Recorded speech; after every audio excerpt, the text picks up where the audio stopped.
So the heritage, the legacy goes on. For 40 years, Compassion continued to work with the little children, the little orphans in South Korea. And the country began to prosper. They chose Christianity over communism.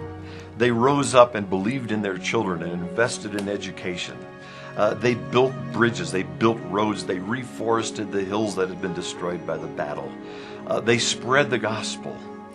Churches sprang up. And after 40 years, I had the chance to go finally, when I became president, to go look at South Korea.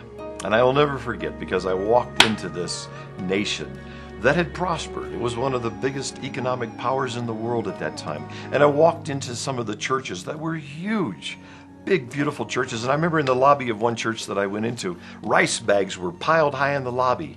And it occurred to me, these people that we have reached out to and helped are now able to care for themselves. And when I asked, who gets this rice? They said, oh, that's not for us Koreans. That's for the Philippines. They're in the middle of a drought. And I thought, oh my goodness, they are able to care for themselves and they have a heart to reach out and to care for others.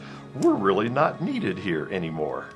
And so one of my first decisions as president of Compassion was we need to declare victory and walk away from South Korea and go into places like Ethiopia that at that point were devastated. So we did. We had a big celebration and we walked away. As I was leaving, though, some of the leaders of the church in South Korea came to me and said, Wes, we understand why it's right for Compassion to leave. But you have to understand this, only half the story's been told. The half where we received has been told. But someday you must bring Compassion back, and now let us give. We think that we have been blessed in order to be a blessing. It took us almost 10 years. We prayed about it, we pondered how to get up and running, and finally, 10 years later, in 2002, we went back to Korea, having set up the way to get back in and to open up a new office. Well, the first thing we did was another banquet. And it was an early morning banquet. It was 7 o'clock in the morning. Now that, us Americans, that blows our minds, but to Koreans, that's nothing because they've been up praying since 4 o'clock anyway. So here was this big banquet hall, probably 500 Christians gathered together. And I stood up to reintroduce Compassion to this country because we'd been gone for 10 years. And I was telling them that it's all about Jesus Christ. And it's all about the church. And I got about 5 minutes into my message that morning when a man about 3 tables in waved his hand. And I thought, oh no, I got a heckler. Someone's going to give me a hard time. And I ignored him. I started talking to the people over here and the people over here. And then he stood up. And I thought, well, I can't ignore him anymore. And I said, yes, sir. And he said, Wes, you don't have to tell us this. And I said, really? Why not? He said, because we're your children.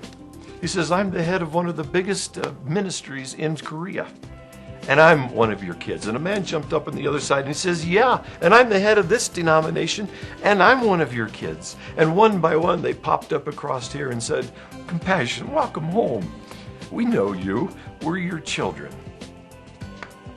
Well, we launched in Korea in 2002. And sure enough, the Korean people with big, wonderful hearts were ready, knowing that they had been blessed. You know that some of the biggest churches in the world are in South Korea. South Korea is one of the biggest sending organizations of missionaries across the world. It's the only place in the world where I've attended churches where the pastor looks at his congregation, congregations of 100,000, some of them, and says to them, excuse me, people, but if you've accepted Christ as your Savior, please don't come every week. You're sitting in the seats of people who need to make that decision. 1 out of every 4 South Koreans are born-again Christian and ready to reach out to the rest of the world. So we went back to South Korea, back to our roots, back to our children.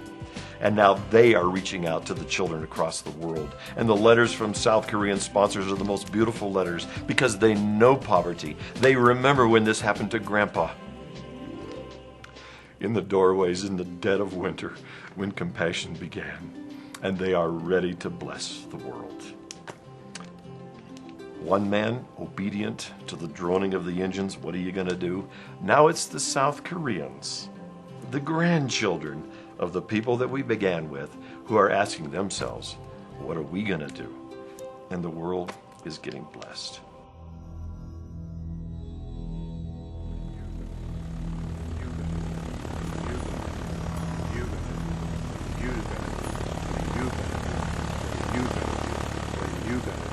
What are you gonna do?